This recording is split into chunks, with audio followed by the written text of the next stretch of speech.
फेरित कुरहान अपने घर वापस आ गया है। जरा देखो तो।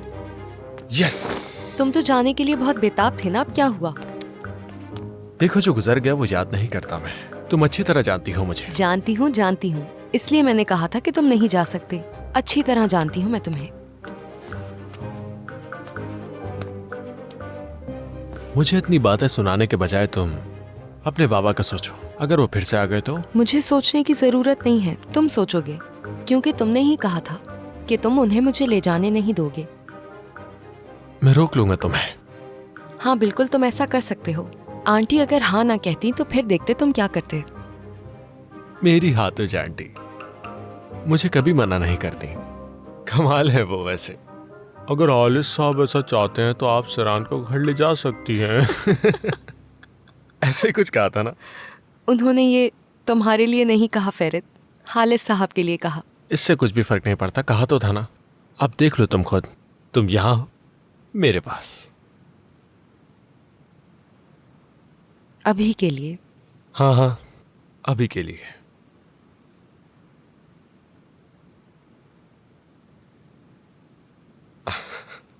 अब क्या हो गया तुम्हें? क्यों हंस रहे हो? अजीब हरकतें क्यों कर रहे हो?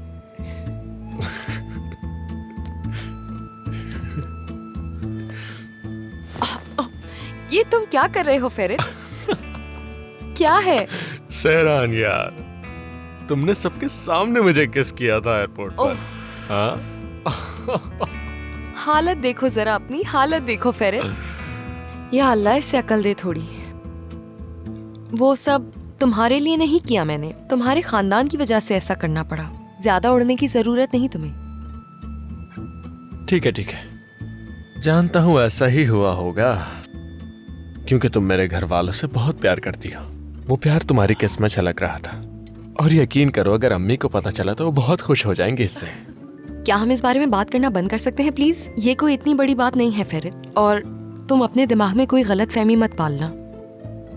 तो उस किस का कोई भी मतलब नहीं था? हाँ, ऐसी बात नहीं है। तुम भी तो पहले एक दफा अचानक किस कर चुके हो मुझे। जैसे तुम्हारे लिए उस किस की कोई अहमियत नहीं है, वैसे मेरे लिए भी नहीं है। नो सैरोजान, नो। वो किस तो वैसे ही कर दी थी मैंने तुम्हें, लेकिन तुमने तो पूरी प्लानिंग के साथ इतनी दूर आकर मुझे किस किया। वो अचानक किस नहीं हो सकती। ओह फेरित यार, बाज़ औकात बहुत फजूल बातें करते हो। अब तुम्हें ये बातें फजूल लग रही हैं? बिल्कुल। तुम खुद तो सोचो सहरान, तुम्हारे घर से एयरपोर्ट इतना दूर है और तुम वहां आ गई। हाँ, मतलब कुछ तो चल रहा था तुम्हारे दिल में। नहीं फेरित, तुम हमेशा उन्हीं चीजों पर यकीन करते हो जिन पर यकीन करना चाहते हो। पागल समझती हो मुझे? क्या तुम्हें वाकई लगता है मुझे कोई शक है इस पर? इसमें शक की कोई बात नहीं। बात सुनो, किस करने के पीछे वजह क्या थी बता दी है, तो ज्यादा संजीदा मत लो उसे। ओके, समझ गए ना अच्छी तरह? नहीं समझा, एक दफा और समझाओ। ओह फेरित, वाकई में मैं बहुत थक गई हूँ। तुम्हें जो समझना है समझो, फर्क नहीं पड़ता, ठीक है ना? ओके, एक बात बताओ मुझे, तुम एयरपोर्ट कैसे आई थी सेरान? दौड़ती हुई। सेरान यार, मैं तुमसे सीरियस पूछ रहा हूँ। आबिदीन तो नजर नहीं आया मुझे। भागते हुए तुम इतनी जल्दी आ गई।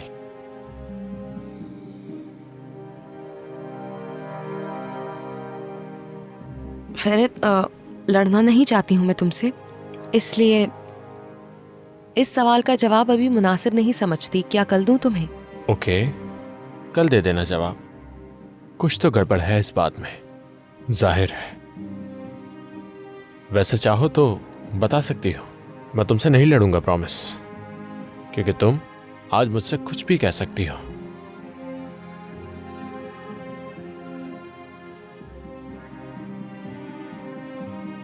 क्या कर रही हो तुम? सेरान, कैसे आई थी? यूसुफ लाया था।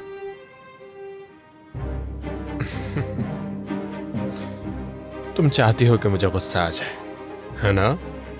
देखो सेरान, जो भी बात है अब सच बताओ। वाकई में यूसुफ लाया था फेरित।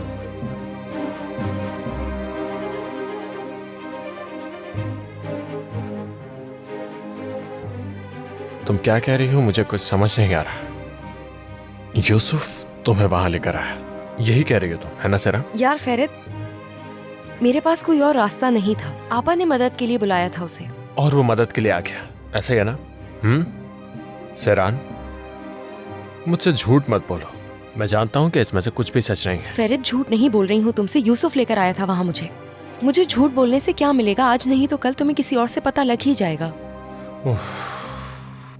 यार सेरान, तुम मुझे पागल कर रही हो। मेरा दिमाग खराब हो रहा है, समझ नहीं आ रहा कि मैं क्या करूं। ये सब बातें वाकई मेरे बस से बाहर है। तुम ऐसा कैसे कर सकती हो? कोई रास्ता नहीं था मेरे पास, मैं मजबूर थी तो क्या करती फेरित?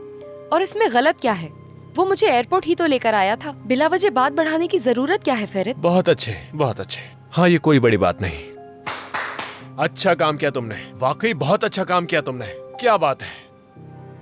कहा ना कोई रास्ता नहीं था मेरे पास। समझ क्यों नहीं रहे मेरी बात को? यार सेरान, जब तुम्हारे पास कोई रास्ता नहीं होता तो उसी के पास क्यों जाती हो? आखिर किस किस्म की सोच है तुम्हारी? यानी सेरान की हर बीमारी की दवा सिर्फ यूसुफ है। मैंने सोचा सेरान वाकई बदल गई है, लेकिन नहीं, तुम हमेशा से ऐसी थी और ऐसी ही रहोगी। बातें सुनो जरा। मैं भी यही बातें तुमसे हमेशा करती रहती हूँ फेरित। तुम में जरा भी बदलाव नहीं आया, अभी भी वैसे ही हो। यकीन करो, घर आते के साथ ही तुमने मेरा दिमाग खराब कर दिया। आखिर तुम क्यों करती हो मेरे साथ ऐसा? सेरान, मैंने तुम्हें मना किया था ना कि तुम उस आदमी से बात नहीं करोगी, कहा था ना? और तुमने भी मुझसे यही कहा था कि तुम नहीं मिलोगी। तुम ऐसे क्या देख रही हो मुझे?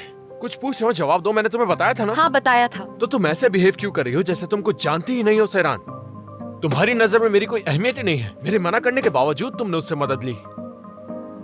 यार फेरित, मजबूर थी मैं उस वक्त, मजबूर। ये छोटी सी बात तुम्हें समझ क्यों नहीं आ रही है कि मजबूर थी मैं? वो बस ले आया मुझे वहाँ। हाँ, मैं एयरपोर्ट तुम्हारे लिए आई कि तुम न्यूयॉर्क ना जाओ, मगर तुम ये सारी बातें छोड़कर यूसुफ के पीछे पड़ गए हो। अगर यूसुफ को पता चल गया कि हम लोग उसके बारे में इतनी बातें करते हैं तो खुशी से पागल हो जाएगा, चौंक जाएगा। वो अपने आप को बहुत अहम समझने लगेगा फेरित। हद होती है। जाहिर सी बात है वो खुद को खुशनसीब समझेगा। चुप रहो, एक मिनट रुको, सब्र करो। मैं तुम दोनों को इस दुनिया का सबसे खुशनसीब इंसान बना दूंगा। फिर दोनों अपनी खुशकिस्मती पर नाज करना बैठकर। फेरित, मैं वाकई में आज बहुत थक चुकी हूँ। लड़ने की बिल्कुल ताकत नहीं है मुझ में। जरा सोचो क्या कुछ किया है मैंने तुम्हारे लिए। तुम्हें तो माफी मांगनी चाहिए, समझ गए? तुम आज के बाद खुदा के लिए कुछ भी मत करना मेरे लिए। बस इतना कर देना मेरे लिए, इस कमरे में ही रहना, ये काफी होगा। बेवकूफ समझ रखा है मुझे। बिल्कुल हो तुम बेवकूफ।